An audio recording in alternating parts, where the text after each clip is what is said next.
China पे depend करके बैठेंगे पूरी दुनिया। एकदम से अगर चाइना ने किसी चीज़ की सप्लाई रोक दी तो दुनिया बैठ जाएगी। आज वो चीज़ें दिख रही हैं, आज वो चीज़ें नज़र आ रही हैं। अस्सलामुअलैकुम, नमस्ते, सत श्री अकाल। उम्मीद करता हूँ ठीक होंगे, खुश होंगे दोस्तों। जहाँ रहें खुश रहें, माँ बाप का ख्याल करें, क्योंकि माँ बाप हैं तो सभी कुछ है। दोस्तों आज की हमारी वीडियो है लेटेस्ट, तो चलते हैं हम वीडियो की तरफ। दोस्तों वीडियो का टाइटल है, हिंदी में स्टार्ट में लिखा हुआ है 30।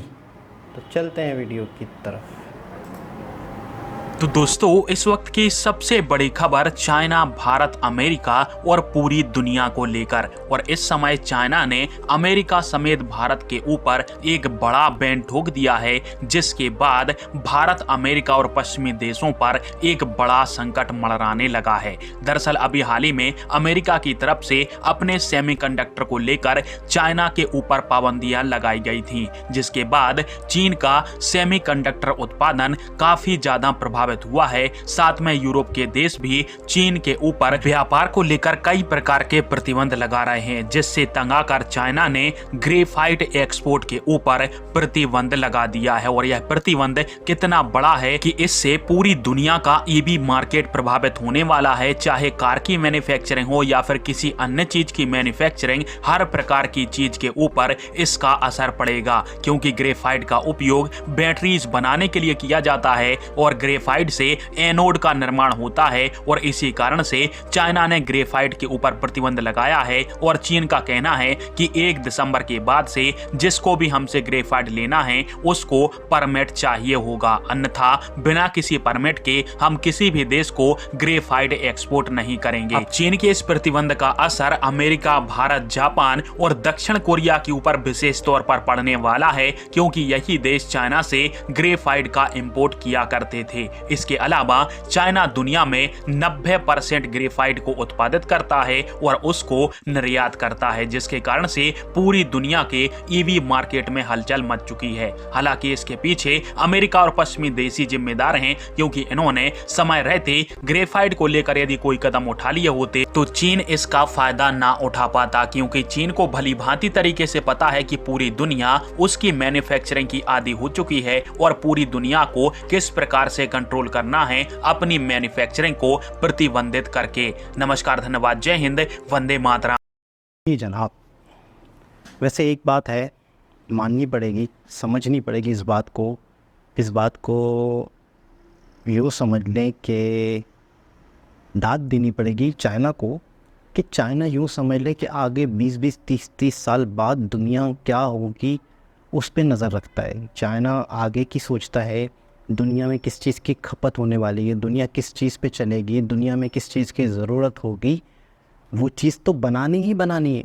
लेकिन चाइना ये भी सोचता है कि जो चीज़ मैं बनाऊँ वो कोई बना ही ना सके, ना कोई बनाए। सबसे पहला तो उसका जो मॉड्यूल है वो ये है कि आप इतनी बल्क में चीज़ बनाते हो, इतनी कॉस्ट कम कर देते हो कि दुनिया अपने पास उसकी फैक्ट्री लगाने का सोचती नहीं है। आप एक चीज़ बना रहे हो, आपको 100 रुपये में पड़ रही है, चाइना वो चीज़ बना रहा है पूरी दुनिया के लिए 70-80 रुपये में। आप सोचते हो यार मैं इस फैक्ट्री को लगाऊं अपने कंट्री में अपने नागरिकों के लिए, तो इससे बेहतर है मैं चाइना से मंगवा लूँ, मुझे 2 रुपये और सस्ती पड़ रही है। तो पूरी दुनिया इसी तरह चाइना से मंगवाती रही। उसका असर आज ये हुआ कि पूरी दुनिया, इस वीडियो से मुझे ऐसा लग रहा है कि बहुत ख़तरनाक हद तक पूरी दुनिया चाइना पे डिपेंड कर बैठी है। पूरी दुनिया चाइना पे ही, छोटी से छोटी चीज़, हर चीज़, प्लास्टिक की, खिलौने, बच्चों के इलेक्ट्रॉनिक चीज़ें, मतलब चाइना ने कोई मैदान नहीं छोड़ा। हत्ता कि वो रॉ मटेरियल तक अपने कंट्रोल में रखना चाह रहा है। उस पर भी मतलब है कि 90% ग्रेफाइट पे चाइना का कंट्रोल है। मतलब ये कब हो गया, कैसे हो गया? जब ये हो रहा था, जब हम कोई भी कंट्री जो है वो हथियारों की दौड़ में आगे बढ़ रहा होता है, जब कोई कंट्री जो है वो तो खुफिया तौर पे कहानी चल रही होती है। जब कोई कंट्री बहुत ज़्यादा ताकतवर, शक्तिशाली हो रहा होता है तो दुनिया उस पर पाबंदी लगाती है कि नहीं यार, ये तो बहुत ज़्यादा ताकत इस्तेमाल कर रहा है, ये तो बहुत ज़्यादा ताकतवर होता जा रहा है, कंट्रोल किया जाए, बैलेंस आउट हो जाएगा। जब इस तरह की चीज़ों पे चाइना का कंट्रोल होता जा रहा था, पूरी दुनिया से चाइना से चीज़ें आ रही थी, तब दुनिया को होश नहीं था। तब दुनिया ने इस चीज़ को महसूस नहीं किया कि यार हम कर क्या रहे हैं, हम तो बिल्कुल ही चाइना पे डिपेंड करके बैठेंगे पूरी दुनिया। एकदम से अगर चाइना ने किसी चीज़ की सप्लाई रोक दी तो दुनिया बैठ जाएगी।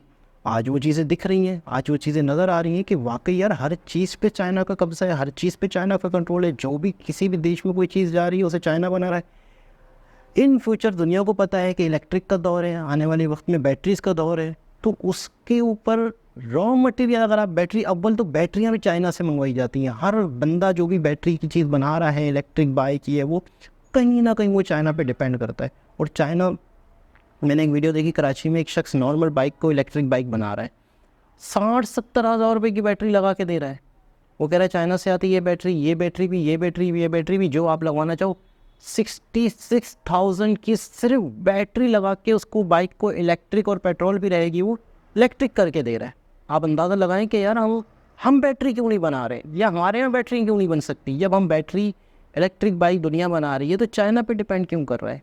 तो चाइना ने बहुत तरीके से, बहुत ही प्लानिंग से, बहुत दूर की सोच की ये सारा सिस्टम किया हुआ है।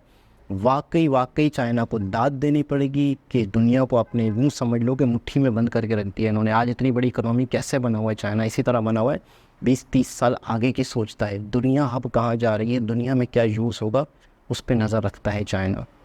तो यही पॉलिसी, यही चीज़ों को हमें भी देखना चाहिए, दूसरे कंट्रियों को भी देखना चाहिए, और चाइना की जो डिपेंडेंस है वो ख़त्म करनी चाहिए। इसमें सबसे पहला कंट्री जो दुनिया को दिख रहा है वो इंडिया दिख रहा है। और दूसरी मज़े की बात है कि इंडिया अगर कोई चीज़ दुनिया को दे रहा है, बड़ी हैरत की बात है, वो प्रॉफिट मार्जिन कम रख रहा है, आपको डिपेंड नहीं कर रहा, आपको चीज़ सस्ते से सस्ते में दे रहा है। अगर दुनिया में कोई संकट आ रहा है, अगर चाहे इंडिया कमा भी रहा है, तो दुनिया में कोई संकट आ रहा है तो उनकी मदद भी कर रहा है, फूड के मामले में, हर चीज़ के मामले में। ये बहुत ही खूबसूरत बात है। तो चाइना का कम से कम कोई तो तोड़ है, कोई तो एक ऐसा कंट्री है जो चाइना को झुकाने के चक्कर में, या चाइना का जो इफ़ेक्ट है दुनिया पर, उसको कम करने की कोशिश तो कर रहा है।